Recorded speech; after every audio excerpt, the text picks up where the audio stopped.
Welcome, everybody, to a new episode of the Let's Talk Fabulous show. I'm your host this week, Kim O'Neill, and it's good to be back. It's been a while, right? But it's been so fun to see the show evolve if you've been with us for the last several weeks. So we're going to do it again today. We are having a fun show. We're going to be talking about bald, brave, and beautiful. We're talking with a bunch of women who are going to be able to speak to us about hair loss, or you might want to phrase it as hair release. And this can be for a variety of reasons, right? There could be alopecia, there could be chemotherapy. Some women even choose to release their hair for various reasons.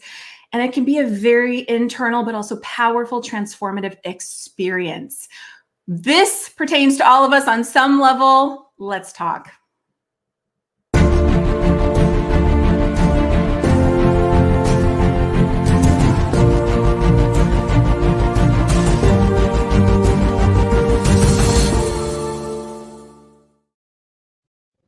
All right. Hello and welcome, everybody. Good to see you.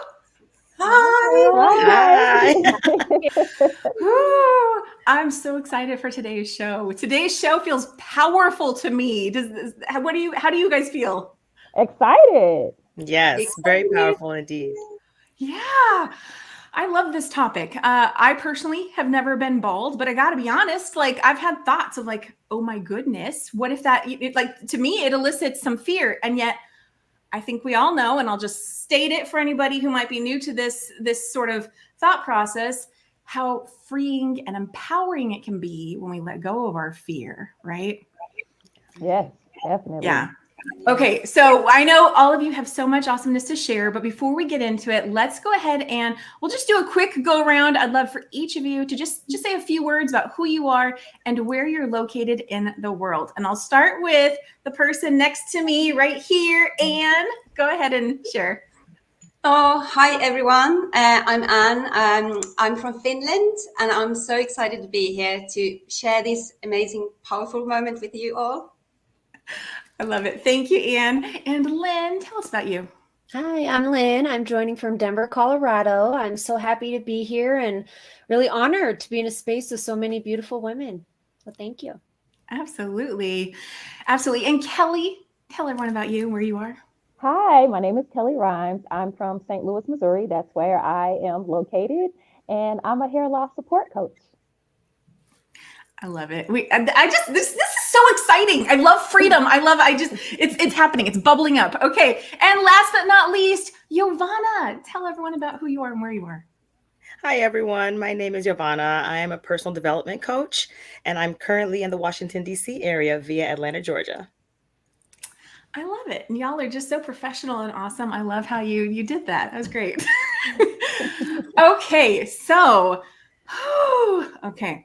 I'm going to go ahead and let's say a quick hello to everyone who was with us today, whether you were live or on the replay. I see you showing up in the comments. It's good to see you there. Please, as always, let us know what questions you have throughout today's show. And of course, what takeaways or ahas, or maybe a sense of freedom that emerges for you throughout today's conversation. I want to just first throw it out there, and I'd love for each of you just to share a little bit more about how you relate to this subject. And I'm gonna throw it off to Kellie first. This show was initially inspired by Kellie reaching out to me, and I said, "Oh, we got to speak about this." So, Kellie, tell everyone a little bit more about how you relate to being bald and brave and beautiful. Okay. Well, I started losing my hair in my late 20s, and it's due to alopecia. What the nickname is called scarring alopecia. And I just spent years of covering it up, hiding it. Only my close friends and immediate family. And when I say immediate family knew, it was just like my mom and sister. So not even anybody outside of that. But I just spent so much time really trying to prevent people from knowing I had hair loss until I got to the point to where I was ready to embrace it and accept it. And that's when I embraced the look that you see today. And I cut off my hair for the last time. That was the second big chop that I did. And it was in 2019. And I had to mentally prepare myself and all of the things to build up my confidence so that I could shave my hair off. and be confident and beautiful with it. So that is what I promote to other women who are experiencing hair loss. So inspiring. That, yeah, makes total sense. I'm going to leave it open. Who would like to go next and share how they connect to this topic? Maybe I can go next because we share similar journey with Kellie. I have alopecia universalis and it started 20 years ago. And same again, I was hiding for almost 20 years. So I've only been out and about showing up as a bold and beautiful me for a year. So it's really new to me. And I do feel a little nervous here because it's all about practice. And that's what I believe.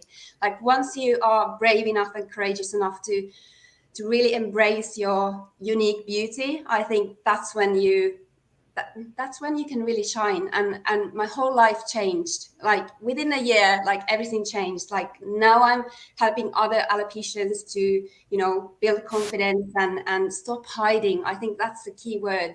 Stop hiding, because it's not a life that it's like I say, it's been a hard journey, and such a long journey. And I wish I knew what I know now. Like I could have done it sooner, but of course we all have our own, you know, timeline. And now it was my time. And since then, within a year, it's been just amazing. Like I've been helping to being able to help others. I've been, you know, modeling. I've been doing like fashion shows, and I'm now building my own wig business and stuff like that. Like it's just crazy because you're so passionate about helping others that they don't have to hide anymore. And I'm so grateful that I can be in this space now to share this message with everyone. And that was powerful. So I'm going to give it one of these.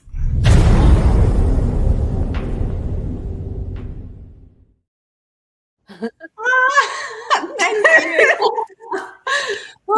That's for all the women out there making brave, bold moves to set themselves free and be more in alignment with their authentic self. That was powerful. Thank you for sharing that. Yeah, absolutely. And Lynn, I'm going to go over to you. I know you have a slightly different experience. Yes, so I willingly shaved my head. My mother had breast cancer, and the first time she had to shave her head, we were actually quite estranged. So her journey through cancer actually brought us together and brought really our whole family back together. So it was a beautiful tragedy type story of loss, but just the power of forgiveness and coming together. So the second time my mom had to shave her head, I chose to do it with her. And I chose to do it because my mother had a difficult journey and she went through so many things alone. And I was always that girl who had I still do have really long, beautiful hair. I'd always braid it or twist it or do all these things. And that sense of she sacrificed so much in so many ways. And sometimes you don't see the sacrifices of moms, of women. And there was one thing I could do. And so I willingly shaved my head. And 2 weeks after we did that, she sadly passed away. And so it was just that whole journey of now I'm bald and I don't have my mom, and really forcing me to re-examine just feeling like a woman and feeling beautiful. And what does that mean? And just relating to women and other people's pain on such a deeper level of I chose to do this. And it's one of, like, you can't go back, right? The hair grows back, but just for so many women, you know, just holding space for all you beautiful women of the stake you're holding to model for other people of, I don't know, I feel like our culture is so judgment based on how you look, but we're in that revolution of redefining what beauty is and what femininity is, and just the power of, like you said, your authentic self. So I'm very blessed to be here. So thank you for having me. Absolutely. Okay, we're going to give it one of these.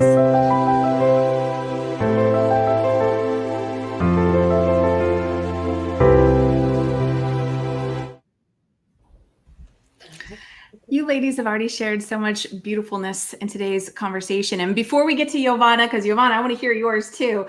I want to just, make sure that everyone knows we are speaking to all women out there today. And if there are men watching us who resonate with this is for you too. We're not closing off to anybody. We're just taking a moment to highlight and celebrate women a bit more in this particular challenge and experience. So yeah, thank you for all that's been shared so far. Yovanna, how do you connect to this topic? Well, first of all, thank you for having me on the show. Lynn, I completely resonate with your story. I also had a mother who had passed away from cancer. So thank you for your story. So my story is, picture it, it's 1994.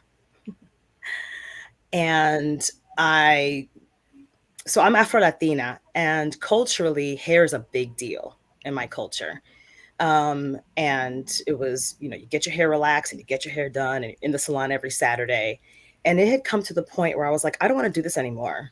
This is not how my hair grows out of my head. It does not resonate with me in my spirit. And so at 17, I went and I shaved my head, much to the dismay of a lot of people in my family. And I've kind of been a baldy on and off for years. I mean, I recently reshaved it after just having my second set of locks.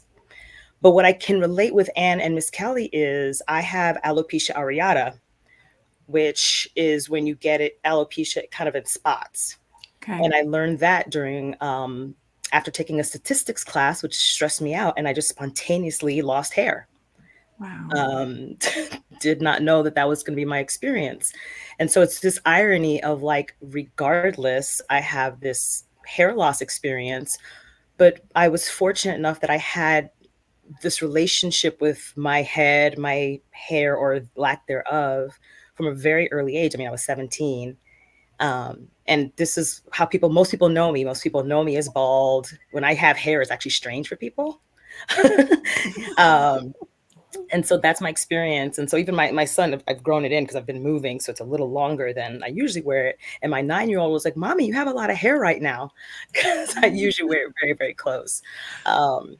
So that's my experience. And it's just for me, been very empowering. I feel the most beautiful, the most feminine. But I also understand when it's like when you lose your hair without your willingness. Like when you have patches of hair that you did not expect to lose, it's like, this was not on my list of things to do right now. So, that's my story with it. And I just honor everybody's hair, there or not there journey. Thank you for sharing that. And I love that you brought in what hair means.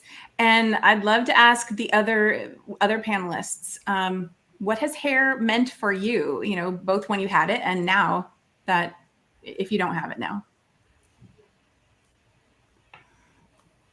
Kellie?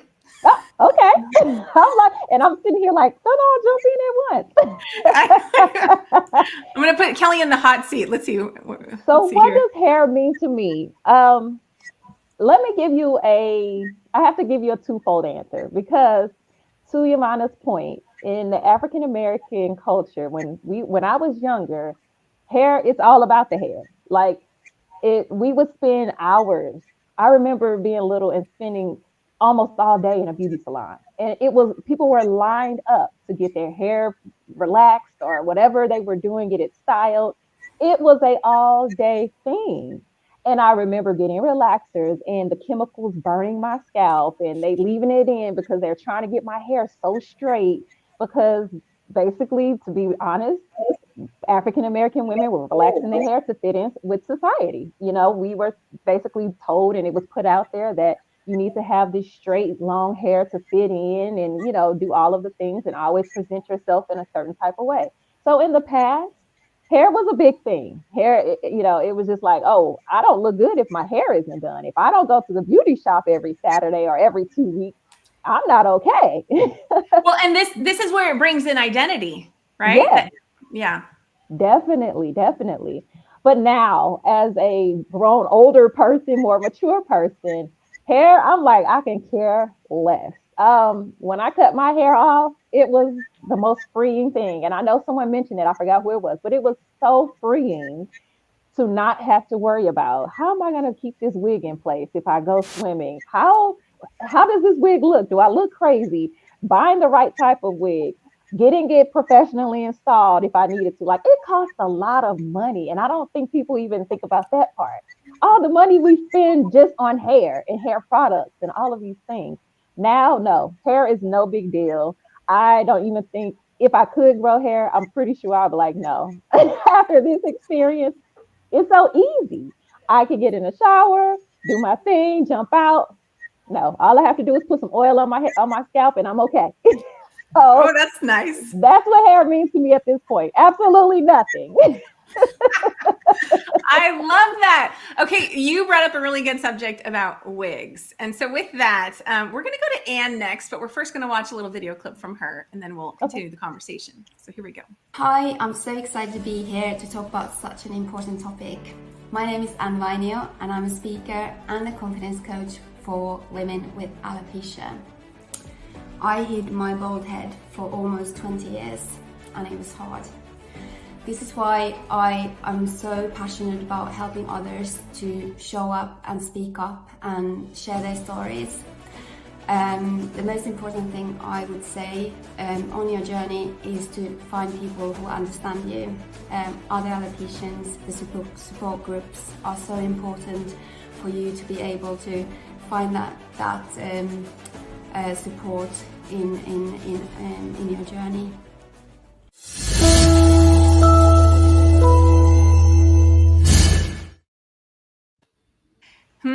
Anne, I'm going to put you in the hot seat. Oh my God, it's crazy. Even watching that, it makes me tear up because, yeah, like I said, it's been a long, journey. But why it's been so hard was because I was so alone. I couldn't speak up. I couldn't speak to anybody. Like only my really closest friends and my family knew about it. So I think for me, the key thing was to find the support and being able to share all my fears and shame and insecurities with the people who've been on the same journey. And it took me 18 years to kind of have the courage to even step into that support, because I was kind of living in a denial. I didn't want to deal with it. I just tried to cope with it just by hiding. And I think that's been the toughest part. But now, because what actually happened, my relationship with hair now is once I found a wig that was like my hair that it used to be all those years ago, then I got the control back. You know, like I was the one who could decide when I'd tell about my illness. It wasn't like people like looking like, okay, because you always think like, okay, do they notice that you're wearing a wig? What are you going to say? How are you going to explain it? You feel like it's just on your mind all the time. That do people stare at it? And once I found the wig that made my illness invisible, I could breathe. And I was like, oh, like, okay, now I can, go out in the world and not think about my hair loss like 24/7. And once that happened, I was ready to speak up and I was ready to take my wig off. And it's crazy that step, that kind of like when we talk about hair loss, it's like it wasn't my choice. And once I had the choice when I want to show up as a bold, beautiful person or when I want to show up with hair, the hair kind of it hasn't got that much importance anymore, and that's crazy. So I feel that it's both, it's a choice. I love it that I have a choice. I have a choice when I can wear wigs. I have a choice when I can go bald. And now I don't, releasing that shame and insecurities and all that. It's all about getting support and speaking up. I think that's the most important thing. Oh, so liberating. So liberating is what I hear. And I also hear it sounds like you were thrown into an experience that you weren't expecting, but yet when you got to feel a little more supported with having a wig, that also set you free to be open to set yourself even more free. I don't know if I fully made sense there, but exactly okay. that. It's so liberating. And I think it's just having that choice. I think because once, when you don't have any hair, you feel like, because it's not your choice, you don't feel safe. That's how I felt when I was with people.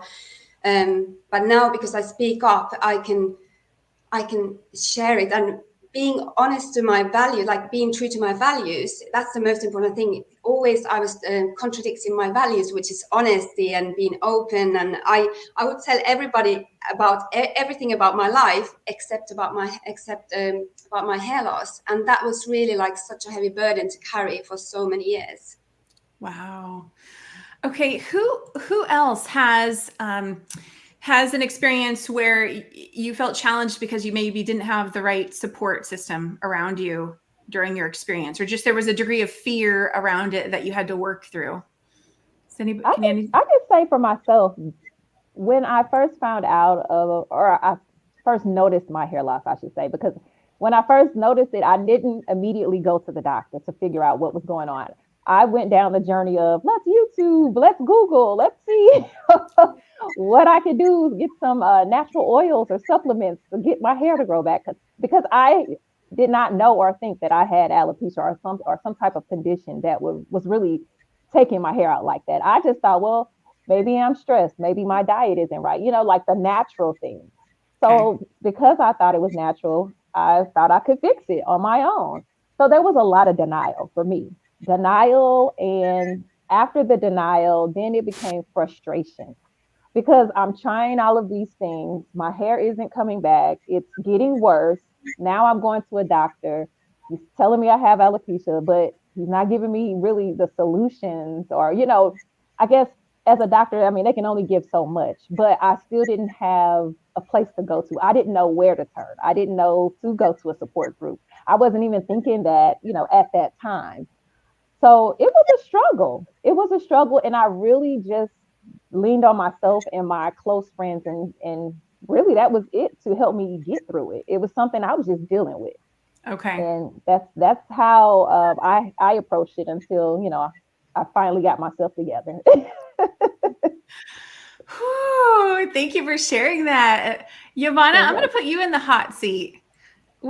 Tell us about your experience. I mean, I can only imagine losing hair in small patches, right? Or doses like that that's a whole experience in itself versus just completely all gone at once. Mm-hmm. Tell them what that was like. So after having been bald, I decided to grow out my hair. And so I had a cute fro. And I'm in the shower one day. And again, I had a mother who had cancer and ironically didn't lose her hair through her treatment, which we all said, like, thank God she didn't lose her hair because that probably would have stressed her out and ended her life sooner. Like she needed her hair. But I'm in the shower and I'm literally washing and it was like a clump of hair. And I freaked out. I screamed for my partner, who's not my husband. I was like, oh my God. And, kept washing. So I had a $50 size spot in the front and a nickel size spot in the back. And, I had an afro. So now I have these voids of hair. And I went to the dermatologist and he's like, yeah, you got alopecia areata. He's like, think about what happened to you that was stressful 6 weeks before the hair loss. And I've had now 3 bouts of it. And it's always related to a stressful event or something very, very stressful, always academically related, ironically. So that was really frightening for me because I certainly went down the rabbit hole of, oh my God, do I have cancer too?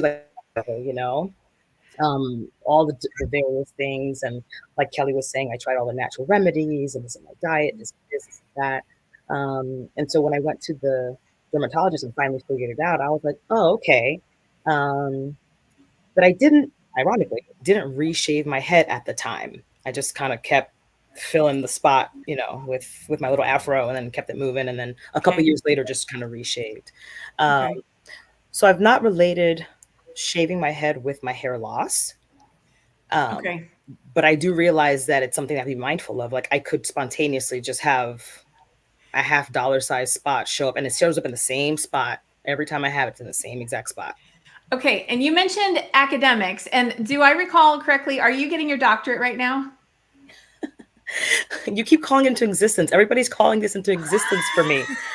Not yet. And part of my that's a sign then. is that's a sign. My hair's gonna fall out. This It's coming a couple years. This conversation is also for all those women who are like high achievers, intelligent women, reaching, aiming, and you're stressing yourselves out. And I get it. I'm part of that. But okay, well, then maybe we're calling it into existence for you, Yovanna. Thanks. Clearly, I'm gonna have to have it shaved. There. Right? Yeah, I'm gonna have to have shaved really, really, really close during when I go get my PhD. Obviously. Okay. Well, thank you for sharing how yours is unique to you. Awesome. Okay, we are, let me see, just looking at the time here, we're doing fantastic on time, and I appreciate all of your comments coming through. And I want to go ahead and take a moment, and we're just going to send a wave of love out to everybody. If you can see on the screen right now, Tamara Hunter is calling forth our Purple Heart tribe, and we're going to just spend some moments in love right now, remembering all those who matter to us.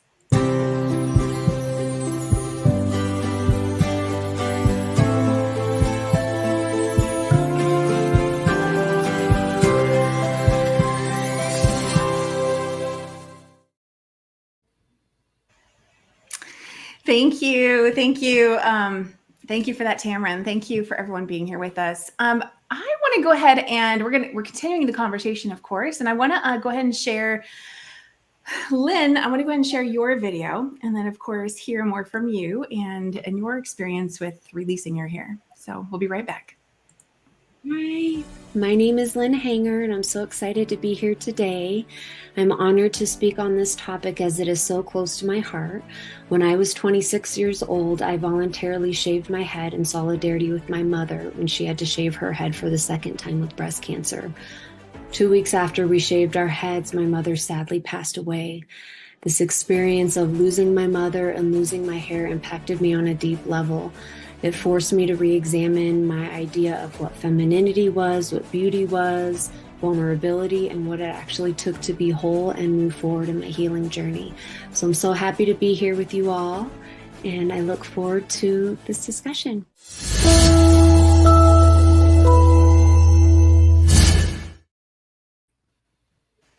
Lynn, your story is so powerful. I'm going to throw you in the hot seat now.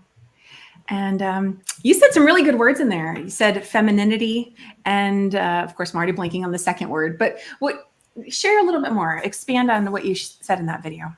Yeah, I was very attached to my hair when I shaved it, and it was such a transitional time in my life, and I never did wigs. I went to hair wraps. So I actually, even after my hair grew back, I wrapped my hair probably until just this last year. I just started showing my hair. Most of the time I'll have a little bun.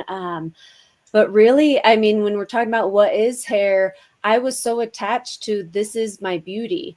And then I didn't have my beauty, and just the healing process of losing my mother. And then at that time I had just had my daughter, and I wasn't in a good situation at that time. So just all the therapeutic work of re-examining this idea of a mother, of a woman, and realizing my own internal childhood trauma. And so, just all these different things. And just, it took me almost toughening up my skin and knowing I'm beautiful, even if I don't have my hair. I'm beautiful, and I don't have to be perfect to still be great, And so just reconditioning myself, just realizing how insecure I was, and realizing just where I'm putting my attachment and my value. And as hard and difficult as it was, it gave me the opportunity to take my power back, take my beauty back. And even though I chose to lose my hair, it was that sense of, it was so attached to my beauty. Now I choose when and where I show my hair. I don't always show my hair. I mean, I worked at, one of my jobs, I've been there 5 years, and I walked in the other day without my hair wrap, and they're like, who are you? We don't even recognize you, because just how much people identify with just how you look. And so it's that sense of, I have that sense of control and power. Who do I get to show my beauty to? Who do I get to show and kind of, let my hair down? It's a physical symbol of either I'm contained or I'm not. And there's so many different reasons why I would wrap my hair, but just reclaiming, what it means to be beautiful. And it is a process, and you have your highs and your lows. And there's that sense when I shaved my head of total freedom, like bring it on. Like you just took this thing I was so attached to, and I'm okay. Like I'm still here. Like what now? But then also 2 seconds later, like, what did you do to yourself? And, and just the highs and lows, but realizing healing is not a linear journey, and there are highs and lows, and through those highs and lows, who we become in the process of learning how to self-soothe and self-love. That's really what it's all about. For the first 4 years of my daughter's life, I didn't really have hair because I kept it so short and I kept it covered, so now when I have long hair and I do it, she's like, Mom, who are you? And even my dog is so funny. I always wrap my hair. I came up one day in a dress and my hair all done, and even my dog barked like, who are you? And so that energy that we carry behind it, and learning how to discover, I can carry that energy. Whatever I define is that beauty. Whatever I define, it doesn't have to be validated from the outside. It's nice. We all need that validation from the outside, but it's a want rather than a need, and forced me to get there. Okay, I heard a ton of empowerment in everything you just said. We're giving it one of these.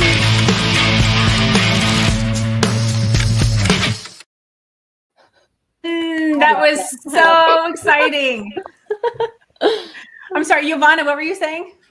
Well, I just want to piggyback on what Lynn said.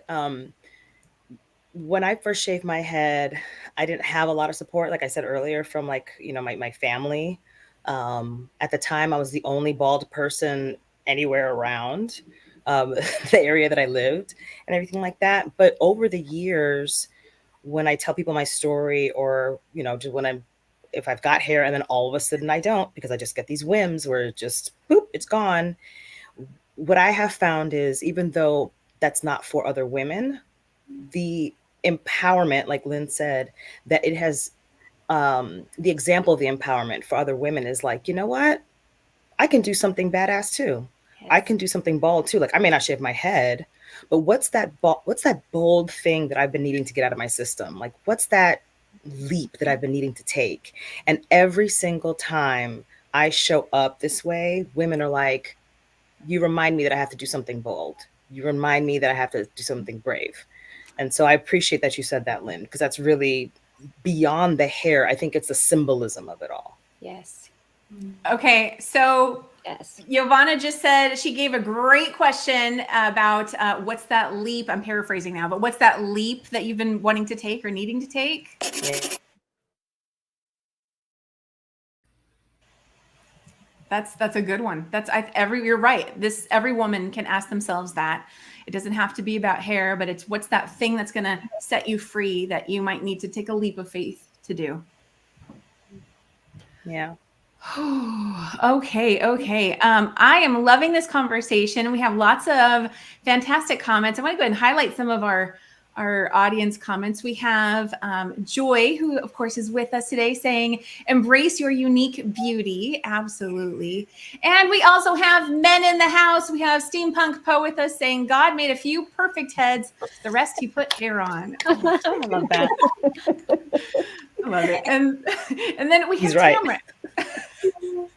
We have Tamara with us, who's saying, when I was bold, I tried to wear a wig and it just didn't work for me. It is freeing. And you know what? I see one of the words, I think it was Lynn, you used the word choice. And I love that, because I'm seeing that show up in here, reminding yourself where you have choice in your life, even if it feels like something has been taken from you, right? Or something switched up on you that you weren't expecting. Kellie, I want to go to you, because I heard a lot of empowering, statements in what you were sharing earlier too. How does choice come into this conversation for you? It comes into the conversation because there are women who they're just not ready. They're just not ready to cut their hair off, or they just don't want to, regardless of what's happening, right? So when it's that situation, we have to stop and understand that everybody is different. Everybody's going to go at their own pace. Whatever is happening with them, they're going to go at their own pace to do whatever it is.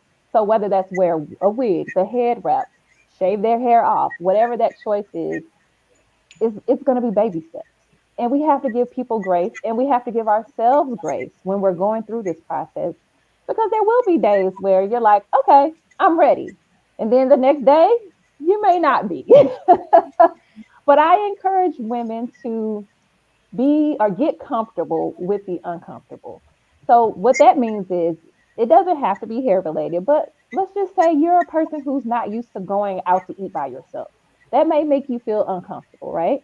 So start with that. Go to lunch by yourself. Just do certain little things that you normally wouldn't do that get you out of your comfort zone, and embrace those things, because realistically, when you shave your hair off, you're going to get attention. So you have to be prepared for that attention. So one thing I did before totally shaving my hair all the way off is just cut it low. Cut it low and see how I feel, and get a vibe, and see how people will react to me that way. And then once I got comfortable, then I shaved it on off. So I think it just goes back to, you have the choice to do whatever you want to do. My goal or my mission is just to make sure that women are confident in whatever decision they make. Be confident. If you're wearing that wig, okay, well, let's make sure you have a good wig that looks awesome on you and makes you feel good, because there are a lot of bad wigs out here and we know it. We've seen them, right? I mean, let's just do whatever that is to say, okay, I'm choosing today to not have hair. I'm choosing tomorrow, maybe I will have hair, but I still look good. I still have joy in my life. I'm still blessed. I'm still on this earth, and hair is not going to be the end of the world. So that's my input on it. Okay. We are in the middle of the show, so we're just going to take a quick little break. Remind you about CB4L, chemobuddiesforlife.org, and we're going to come back and continue the conversation. You ladies are amazing. I so freaking love this conversation and love everyone with us. So we'll see you back in about 90 seconds. We'll see you soon.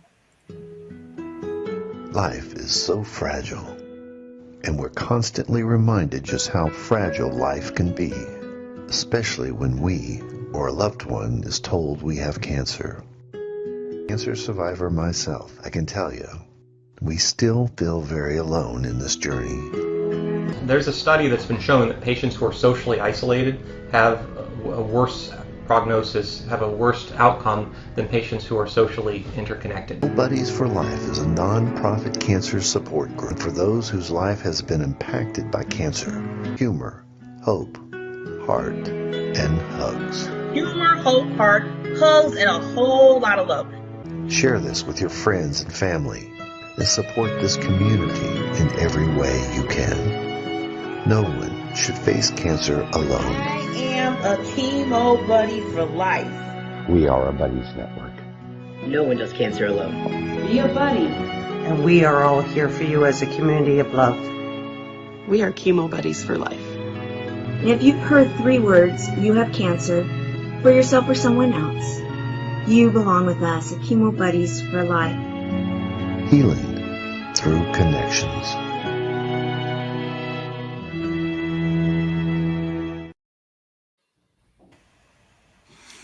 I haven't seen that in a while. That was very moving. And of course, today's conversation, although we're talking about women who have experienced hair loss, we're talking about it from a variety of angles, but definitely for those anybody going through cancer, whether it be you or someone you know, please let them know or know yourself that you do not need to do it alone. And so definitely you can reach out to, you can go to cb4l.org and connect with our organization and absolutely receive support. So I actually, for some reason, wasn't expecting, I forget which one of you brought it up, but I think it was Anne, about not having support through your journey of just, going through your own hair loss journey.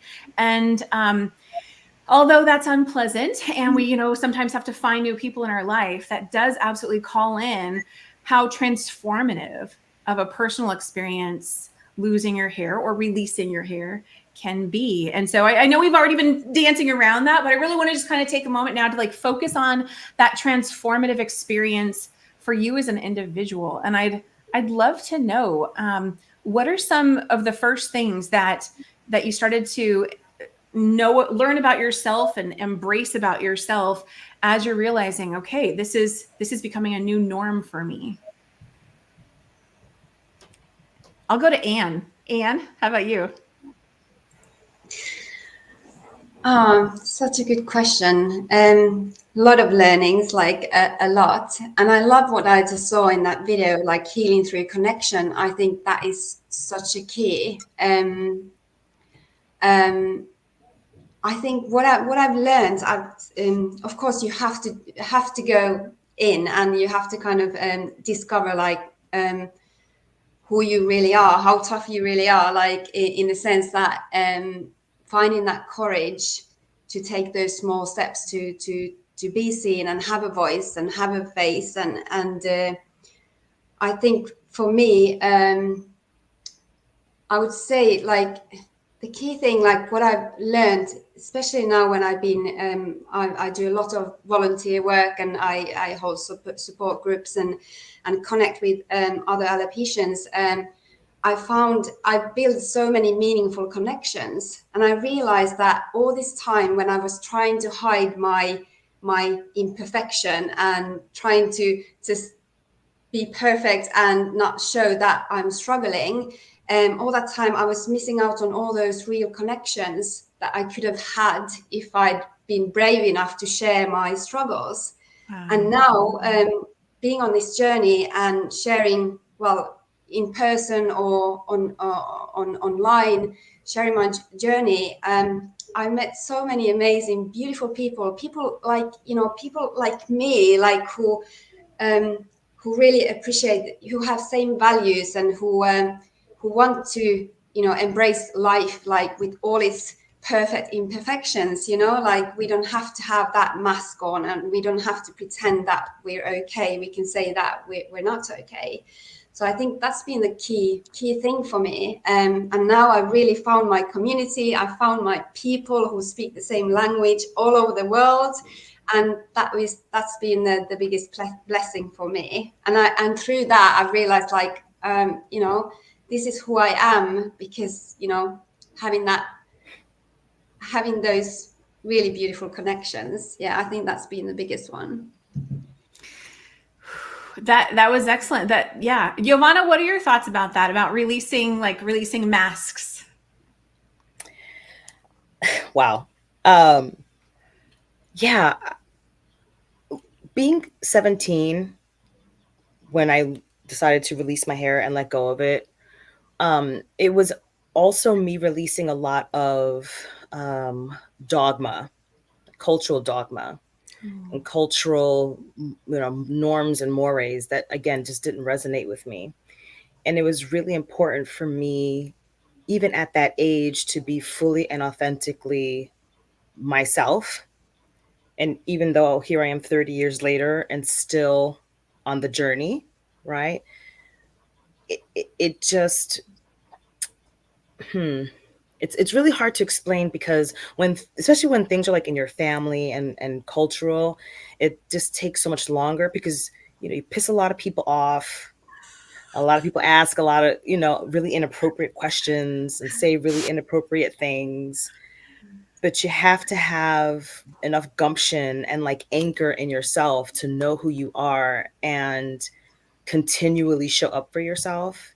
And I'm really grateful that I gave myself that opportunity as young as I did. And again, have been able to be that example for others. Like when I'm, with clients, it comes up, right? Like how you present in the world. Are you presenting yourself authentically in the world? And what does that feel like to you? And, sometimes people still will say, are you ever just going to, grow your hair? Do you ever get sick of walking around? Do you ever get cold or sunburned? I'm like, no. And this is this is me. This is who I am fully. And I love it. And I want all of us to just know that, like, we can show up how we feel the most amazing, authentically. And the world needs it. The world needs us to be authentic. Yeah. And let me just add, Yovanna, I was not laughing at you when you were talking earlier. I was laughing with you, because I totally understand and this is for anybody who chooses to do something that seems outside the norm from their sphere of people. I mean, that takes courage, takes bravery to not revert back to something that's misaligned with you when you know you're meant to do this thing that is different on whatever scale. And so we're giving it one of these.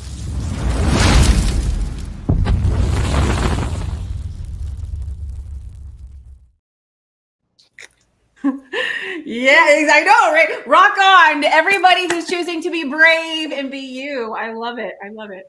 Okay, Kellie shared with us a video. So we're going to hear a little bit from Kellie and then, of course, continue our conversation. And here we go. Hey, my name is Kellie Rhymes, and I am a confident, bald woman who has overcome my own struggles with hair loss to help other women facing similar challenges. I am a certified transformational practitioner, and through my coaching program, Limitless Mindset, I guide women in building their confidence and embracing their hair loss. I have personally experienced the transformational power of building myself up and have learned to let go of negative self-talk and fears about how others perceive me. I now walk with confidence and receive compliments and admiration from strangers. And I am dedicated to helping other women feel free and empowered to be their authentic selves. Allow me to help you become the real you.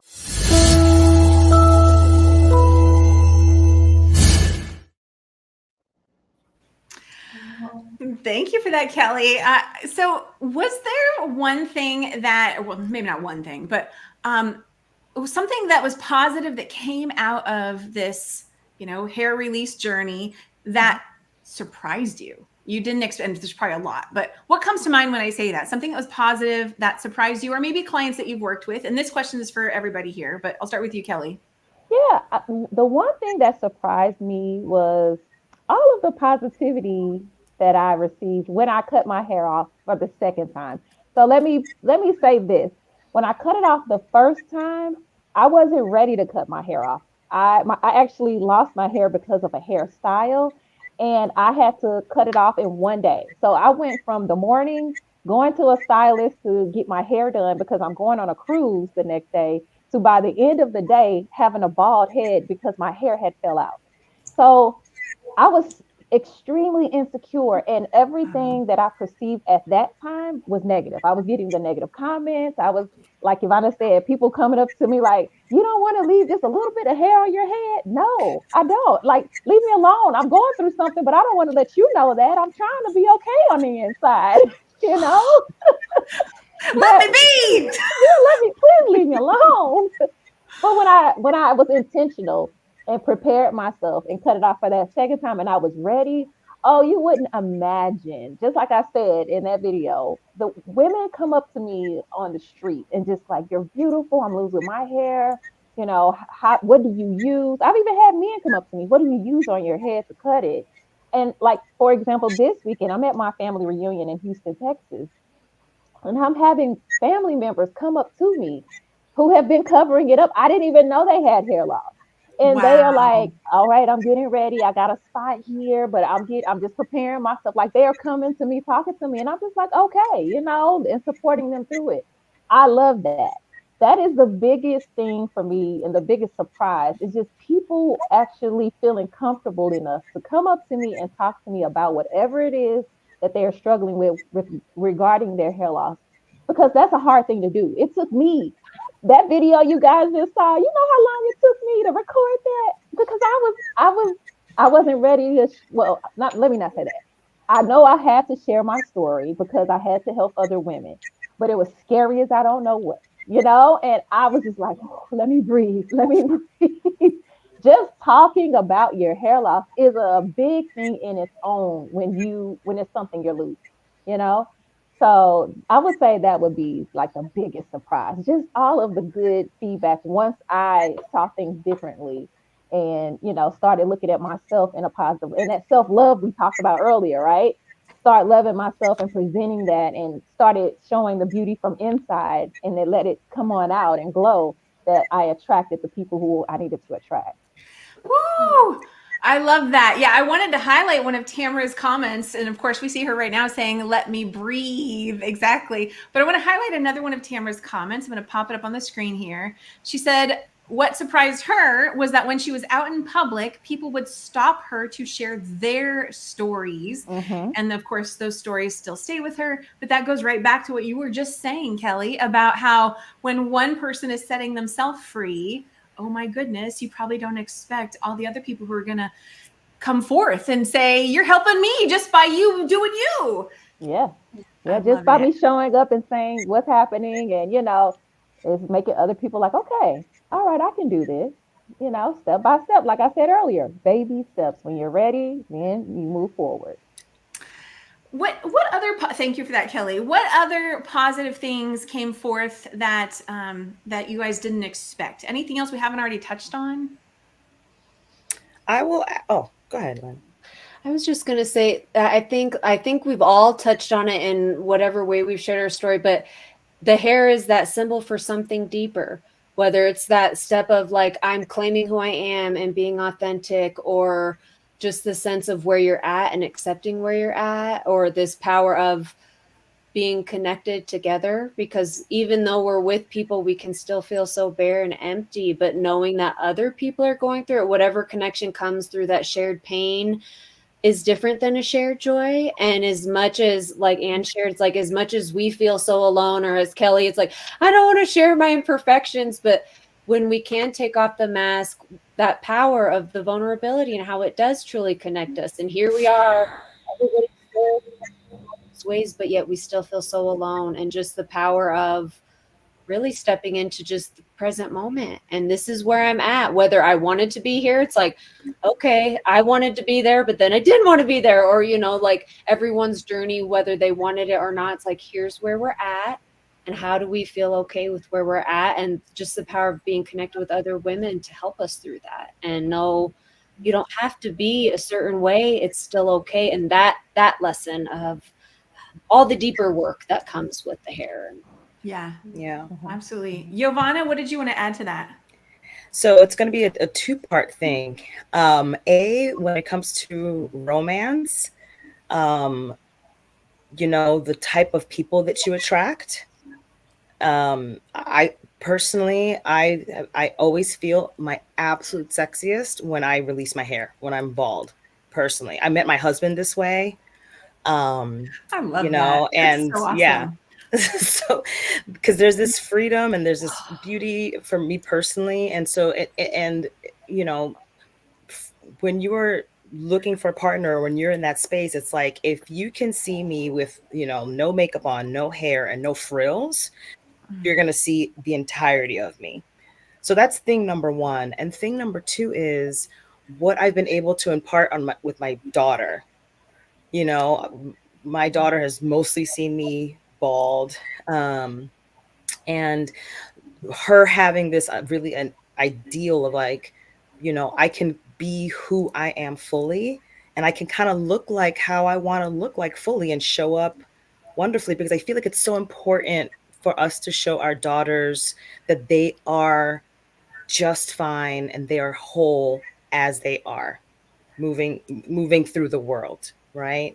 And so I've been really, really grateful. That's one thing I've been able to impart to my daughter, and also, to other men that, when they see me and my husband together, it's just like other dudes, because they like it. They front like they don't. They love it. Okay.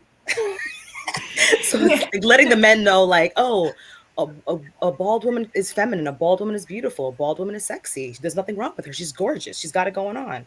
Yes, guys, get on the bandwagon. A bald woman is powerful, and I think the men feel it. They absolutely know it. Love it. And I have to piggyback on that, because that was a great share. And that was a struggle that I faced. And there's many other women out there that face the same struggle. They don't think they can attract a partner with a bald head. They don't think they're attractive enough without hair. And I want to share too, I met my partner just like this. I did not want to present myself in any other way, because I'm like, I don't want to like take pictures, because I met my partner online.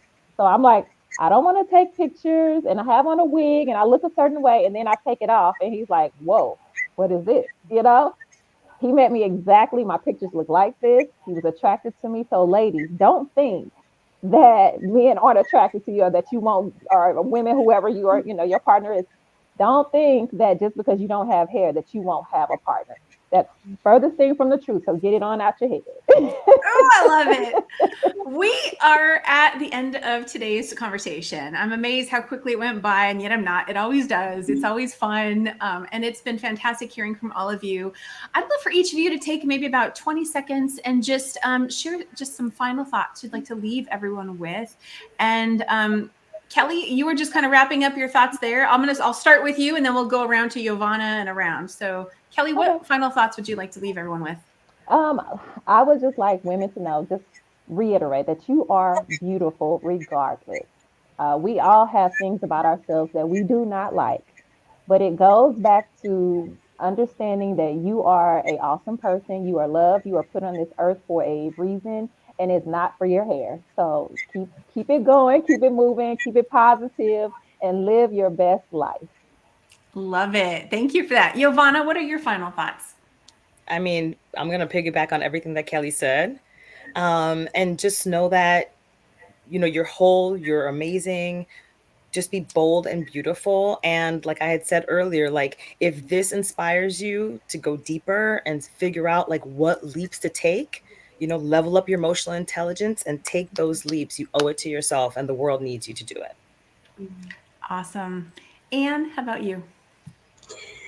Yeah, amazing things. Exactly that. I think it's all about stop hiding. I think that's the key thing, and find support. I think that's the main thing. Like, find other beautiful, bold women who are like us here, who are supporting each other and really empowering each other to show our beauty inside out. I love it. And Lynn, how about you? I just think, we've all kind of echoed that same sense of just loving who you are and getting to that place where you can be authentic and show up with that energy and know that it's like we're the movement, we're the revolution, redefining what is beauty, what is power, what is it that we're doing with our lives, with our appearance, how we're raising our kids, how we're showing up in business. And so taking that power back. And then when you feel weak or you feel like you don't have that power, getting supported. We've all had our highs and lows. And I would guess probably all of us here didn't get here alone. And so finding the people to support us and hold us up when we feel weak, and just raise the vibration for ourselves and for everybody else. Lord knows we need it. Thank you for that. And I want to repeat what Lynn just said. We are the movement. Take that one in. That was awesome. And I will leave with the final thought that you are so much more than your hair. And someone also said here about getting uncomfortable, allowing yourself to be uncomfortable so that you can reacclimate to a new norm that is more aligned and empowering for you.